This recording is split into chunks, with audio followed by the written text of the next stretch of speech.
The Lord bless you, precious heart dwellers. Today's October the 7th, 2015. And the Lord began tonight by saying, I want to talk to you about the coming tribulation. In all of history, there will never again, nor has there been before, a time such as this. Men will be at their wits' end trying to figure out what to do next. Nothing will make sense to them, and everything will be topsy-turvy. I am trying to prepare now those who will be left behind. There's no sense to accumulating wealth, position, and power, because everything will be scrambled and reorganized based on loyalty to the New World Order. Any Christian right now that is posturing for higher positions is going to hit a brick wall after the rapture. There's no need to be alarmed, just informed. Those who are left behind will have to switch their priorities from making money to surviving. And I don't mean surviving physically alone.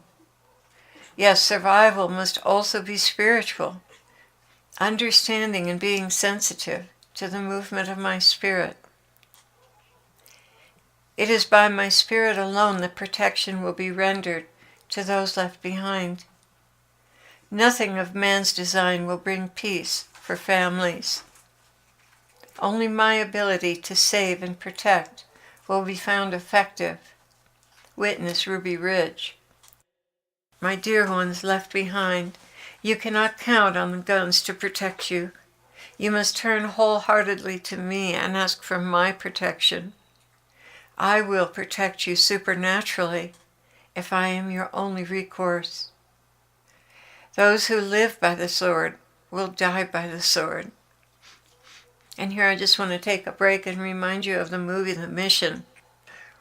For those of you who saw it, it's a wonderful movie for those of you who haven't. But the final scene was when the mercenaries were coming in to kill all the natives into the jungle.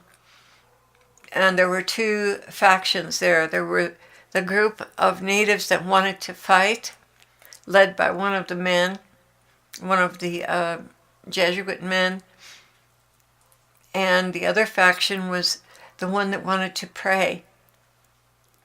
And I won't tell you what happens at the end, but let's just say that it becomes obvious that the ones who prayed had a better ending than the ones that didn't, and just came against them with guns and so on.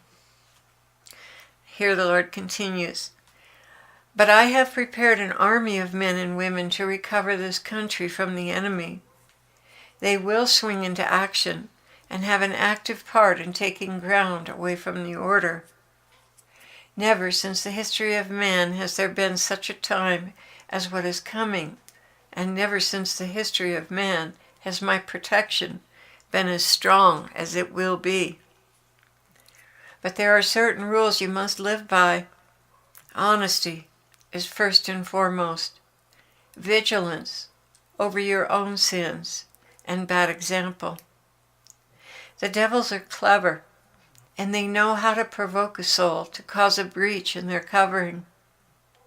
Charity, humility, and patience also score high on the list of things targeted and necessary to maintain my protection. Come to me immediately when you fall. Don't waste a moment. Make a sincere confession and renounce that sin. I will then restore your covering and add to it protection and the grace to not repeat those sins. I have already taught you about judging others. The quickest way to lose your covering is to slander, calumniate, or gossip about another. Not only will the enemy use this to divide and conquer, he will use it to make you vulnerable to attack. The more key your position is, the more careful you will have to be about your heart attitude. Never disparage anyone who is sick or weak. Their prayers are essential and extremely important. And we found that to be true in our mission, that the prayers of the elderly and infirm really bring about some amazing results. The Lord continued, your emotions will be your worst enemy. Sleep will be very important because of the stress you are under. It will quickly deplete your clarity of thinking and energy. This will be a time of survival techniques, especially spiritual survival techniques. Prayer and charity will increase your chances of survival, and prayer will be your number one most powerful weapon. The enemy is very sly, and he will insinuate many things to turn you against each other. Sitting down and talking it out candidly, honestly, will completely foil his attempts to turn each of you against another. And of course, I'm sure I would like to add repentance to that. Once you figure out whose thinking was right or wrong, that whoever has made a bad choice in their thinking or are falsely accused, repentance is super important there, and to ask forgiveness of the other person. He continues, there will be much need for patience and deferring anger. There is always a reason behind a failure, and it is always a test of virtue for you to bear it with charity and brotherly love. Remember, you will be judged as you judge one another. If you want mercy, you must first met out mercy. You may see yourself as superior in the mix, but I guarantee that will be your downfall. Somehow, beloved, you must cultivate extreme respect for one another. It may look to you that another is inferior to you, but I look upon the heart, and he who loves more is superior in my viewpoint. You may excel at many things, but if you have not charity, well, that will only buy you pride and vainglory. There are souls that are so interiorly kindly and well disposed that even the most brilliant and accomplished person is far inferior to them. This is no longer the world or worldly affairs you are dealing with. It is strictly spiritual, and our standards in heaven are so far removed from yours they are unrecognizable.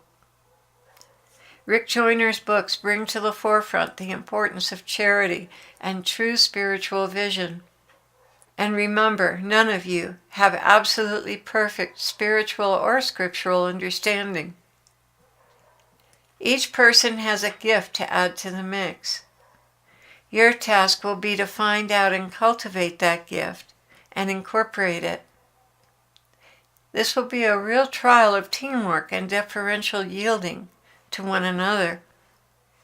And how well you take care of the weakest link will determine your success or your failure. Whenever you feel threatened, your first recourse is prayer. This should be your very first response. There will be many misinformation campaigns, as there always are in war, to turn attention away from what is really important. If you rely on me alone for your information, you will not fall for these sidetracks. There will also be attempts to flush out believers. Be very careful of those who say that they're going to make an alliance with you, but underneath it all, they really want to find out what your agendas are so they can report you. Each person among you has a unique purpose. Try to discover that and nurture it and honor it. Do not, under any circumstances, hinder a soul who is wanting to step forward and serve. Give them something to do, but do not deny them a job. That will seriously backfire on you. To feel needed, wanted, and important is the key to keeping the peace. When all work together synchronistically, all will feel satisfied. When things seem to be falling apart, pray against a spirit of division. This will constantly be the enemy's course of action. I want to say there also Lying spirits are responsible for division. Lying spirits, beguiling spirits, spirits of division, miscommunication, twisting communication, all of that is involved in that dynamic of division. Continuing here, this will constantly be the enemy's course of action. Divide and conquer, or set someone up for failure and conquer. Be ever so supportive when one of you fails.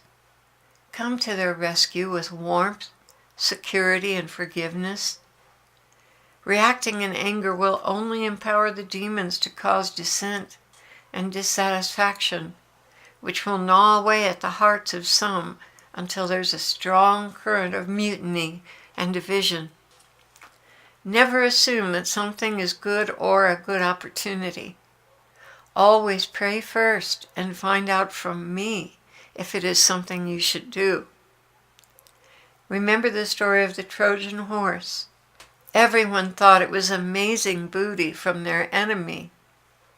But once they pulled it inside the citadel, its true intention became clear as armed soldiers piled out and took the city by surprise. All in all, success can be had through this most difficult of times. But understand, I do not measure success by survival or prowess. My standard is love, and to die for me is gain. Do not fear those who kill the body, but are unable to kill the soul, but rather fear him who is able to destroy both soul and body in hell. Are not 2 sparrows sold for a cent? And yet not one of them will fall to the ground apart from your Father. That's Matthew 10:28.